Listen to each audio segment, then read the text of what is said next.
സാധാരണ ഒരാൾ പ്രേതത്തിനെ കണ്ട അയ്യോ എന്ന് പറയും. എൻ്റെ അമ്മ പ്രേതത്തിനെ കണ്ടാ പറയും, എടി കൊച്ചേ ആ മുടിയൊന്നും നിനക്ക് വാരി കെട്ടി വെച്ചുകൂടെ. കഴിഞ്ഞ തവണത്തെ എൻ്റെ സ്റ്റാൻഡപ്പ് കണ്ടിട്ട് എൻ്റെ അച്ഛൻ പറഞ്ഞു സ്ക്രിപ്റ്റ് പോരാ കൗണ്ടർ കൂട്ടണമെന്ന്. അപ്പൊ എൻ്റെ അമ്മ പറഞ്ഞത് മുടി പോരാ എണ്ണ തേക്കണം എന്ന്. ഇങ്ങനെ അമ്മ പറഞ്ഞാണ് അച്ഛൻ തലയിലെല്ലാം കൂടെ വാരിക്കോരി എണ്ണ തേച്ച് പുള്ളിക്ക് കൊളസ്ട്രോൾ പിടിച്ചതെന്നാണ് എൻ്റെ സംശയം. അങ്ങനെ ഞങ്ങളുടെ വീട്ടിൽ വളരുന്നൊരു പ്രശ്നമാണ് മുടി എന്നുള്ളത് കൊണ്ട് ഞാൻ കരുതി ഇന്ന് മുടിയെ പറ്റി സംസാരിക്കാമെന്ന്. ബഹുജനം പലവിധം എന്നാണല്ലോ, എൻ്റെ അമ്മായി ഒരുവിധമാണ്. പുള്ളിക്കാരുടെ പ്രത്യേക കഴിവ് എന്താണെന്ന് വെച്ചാൽ ഒരാളുടെ മുടി നോക്കിയിട്ട് അവരുടെ വിവരങ്ങൾ പറയാന്നുള്ളതാണ്. കുറച്ച് ദിവസം മുന്നേ ഞങ്ങളിങ്ങനെ നടന്നു പോവാ, പെട്ടെന്നൊരു വെറൈറ്റി ഹെയർ സ്റ്റൈലുള്ള ചെക്കനെ കണ്ടു.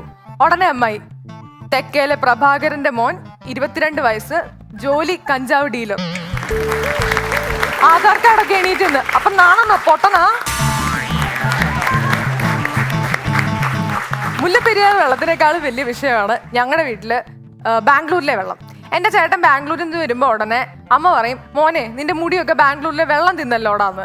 അല്ലാതെ ഇവന് 10-34 വയസ്സായിട്ടല്ല. ഇവനാണെങ്കിൽ ബാംഗ്ലൂർ പോയാൽ പിന്നെ കേരളത്തിൽ വരുന്നിടം വരെ പുളി പോയിട്ട് പല്ല് തേപ്പ് പോലും ഇല്ല.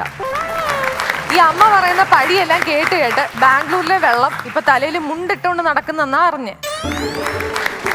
പിന്നെ കൊറോണ കാലത്താണല്ലോ ഒട്ടുമിക്ക ആൾക്കാരും മുടി സംബന്ധമായിട്ടുള്ള എക്സ്പെരിമെന്റുകളൊക്കെ നടത്തിക്കൊണ്ടിരുന്നത്. മുടി നീട്ടി വളർത്തുക, മൊട്ടയടിക്കുക, വെട്ടാൻ പഠിക്കുക. അപ്പൊ എൻ്റെ ചേട്ടനും ഇതുപോലെ മുടി ആ സമയത്ത് നീട്ടി വളർത്തിയായിരുന്നു. എന്നിട്ട് ഇവൻ എല്ലാ ദിവസവും ഒരു 7-7:30 ആകുമ്പോൾ പാല് മേടിക്കാന്നും പറഞ്ഞു പോവും. പിന്നെ ഞങ്ങൾ അറിയുന്നത് മുക്കില് വൻ കോഴിശല്യം, ചേട്ടന്മാരുടെ ശല്യം.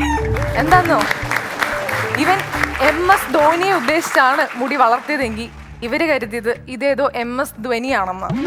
ഇവന്റെ ഇടതൂർന്ന കേശഭാരവും മാസ്ക് ഇട്ട മുഖവും എല്ലാം കൂടെ കണ്ടപ്പം അവരെയും തെറ്റു പറയാൻ പറ്റൂല. എന്തായാലും ഇതോടെ അവൻ മുടി വെട്ടി കളഞ്ഞു. പിന്നെ മൈ ഹെയർ മൈ ഐഡന്റിറ്റി എന്നൊക്കെ പറഞ്ഞിട്ട് അവൻ മുടി കളർ അടിച്ചു. സാധാരണ ആൾക്കാർ മഞ്ഞയും ചുവപ്പൊക്കെ അടിക്കുമ്പം ഇവൻ അടിച്ചത് വെളുപ്പ്. പിന്നെ കുറേ കാലത്തേക്ക് തലമൂത്താളുടെ അഭിപ്രായം എന്തെങ്കിലും വേണോന്ന് പറഞ്ഞാൽ ഞാൻ ചോദിക്കുന്നത് ഇവനോടായിരുന്നു.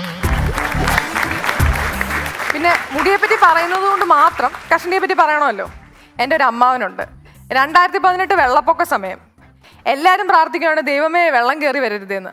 അമ്മാവൻ പ്രാർത്ഥിച്ചത് നെറ്റി കയറി വരരുതെന്ന്. അന്ന് ഞാൻ വിചാരിച്ചു അമ്മാവിന് ജീവനേക്കാളും പ്രേമം മുടിയോടാണെന്ന്. പക്ഷെ ഇതേ മുടി ചോറിലോ നിലത്തോ കിടക്കുന്ന കണ്ട അമ്മാവൻ മുടിയെന്നർത്ഥം വരുന്ന മറ്റു ചില വാക്കുകളും പറയുന്നത് കേൾക്കാം. എന്തായാലും വെള്ളം കയറി വന്നതുപോലെ അമ്മാവിന്റെ നെറ്റിയും കയറി വന്നു. പെട്ടെന്ന് പുള്ളിക്കൊരു തിരിച്ചറിവ് വന്നു. 3-4 മുടി ഉണ്ടെങ്കിലേ കഷണ്ടിന്ന് വിളിക്കുള്ളൂ. എന്നാ പിന്നെ മൊട്ടയടിച്ചേക്കാം. ഇപ്പൊ പുള്ളി സ്കൂട്ടർ എടുത്തുകൊണ്ട് വെളിയിൽ പോയ AI ക്യാമറ പോലും ചലാൻ അടിക്കാറില്ല. കാരണം അത് വിചാരിക്കുന്നത് ഏതോ വില കൂടിയ ഹെൽമെറ്റ് ആണെന്ന്. ഇതെല്ലാം കേട്ടിട്ട് നിങ്ങൾ വിചാരിക്കരുത് ആണുങ്ങൾക്ക് മാത്രമേ ഉള്ളൂ മുടി പ്രശ്നമെന്ന്. പെണ്ണുങ്ങൾ മുടിയെ കാണുന്നത് ചില ആണുങ്ങൾ ഭാര്യമാരെ കാണുന്ന പോലെയാ.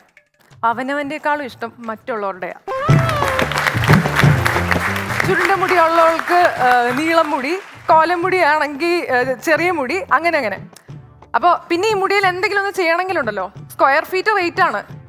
ഇവിടം വരെയാണ് 2000, തോള് വരെയാണ് 4000, മുട്ട വരെയാണ് 6000 +18% GST എല്ലാം കൂടെ കൂട്ടി വരുമ്പോണ്ടല്ലോ കൊച്ചിയിലൊരു ഫ്ലാറ്റ് മേടിക്കുന്ന ലാഭം EMI അടഞ്ഞു നോക്കോളും.